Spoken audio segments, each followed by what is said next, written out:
Text on screen, a call for support. A white-haired man sitting at a kitchen table looks at family photographs.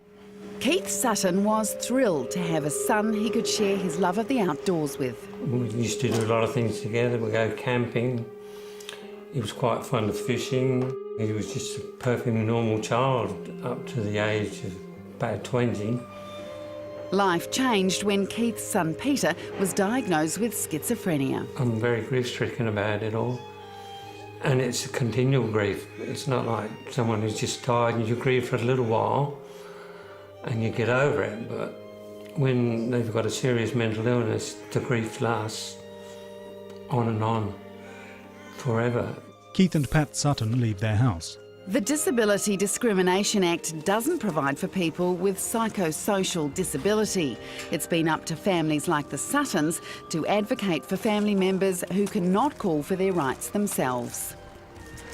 We're just off to Peter's, the place where Peter's staying at the moment. We're just taking him some protein to supplement his diet and just to see if we can persuade him to attend the GP. Go.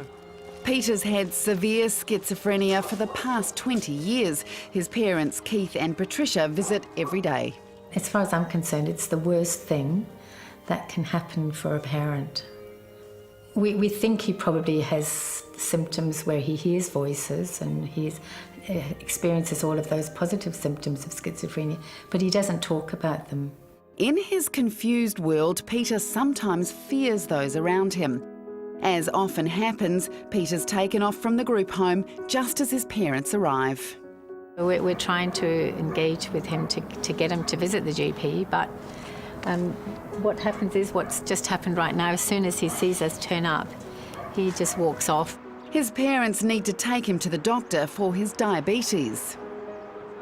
No one knows how Peter will be day to day. Sort of gets to you after a while. Patricia goes to see Peter's caregiver. He gave Sean a bit of grief. It was going to stab him with his needle today. Really? Stab him in the knee, yeah. I think there's probably going to be a stay in hospital. Come in. Give me a hug first. Keith and Patricia's other son, Ben, also has schizophrenia. All right then. His experience of mental illness is different to his brother's. This place here, I bought so that my two sons could live here independently of us. 40-something Ben watches Keith water the garden. Ben lives just down the street from his parents and relies on them for meals, support and friendship. I'm my dad. I do love my father.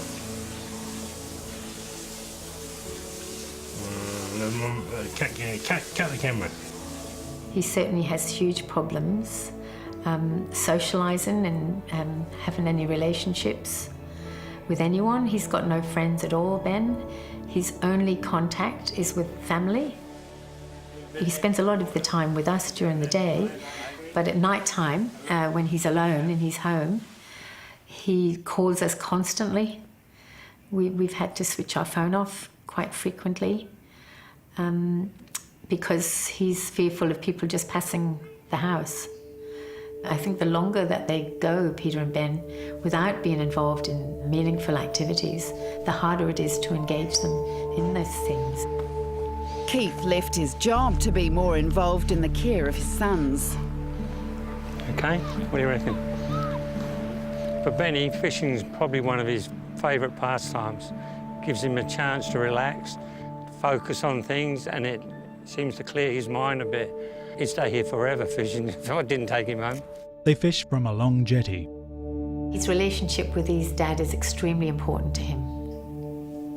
I can't bear to think of what Ben's life would be like if his dad wasn't around. And his dad's pushing 70 now. Their parents' story is a wonderful story of support for their sons, underlaced though with the huge fear for their parents that what will happen to the two boys, Peter and Ben, when the parents are no longer able to provide that support. They're caught between their dream of inclusion for their sons in the community, which is not yet occurring, and the fear of what will happen to those two men as they get older. I think it's fair to say that the Disability Discrimination Act has not brought the benefits for people with psychiatric and intellectual disability that it has brought for people with physical and sensory disability. And in fact, that's so clear to me that I'm making a conscious effort as the Commissioner to refocus the work that we're doing on disability in the Australian Human Rights Commission to try and address the particular needs of people with a psychiatric and intellectual disability. Remember famous cast? Famous cast that catches your fish. How's that?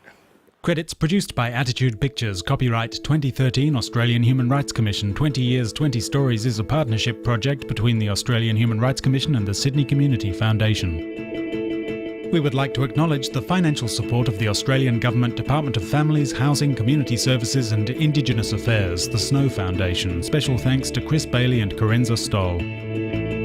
Audio description by The Substation. A toy monkey bangs cymbals. The logo for Attitude Pictures appears.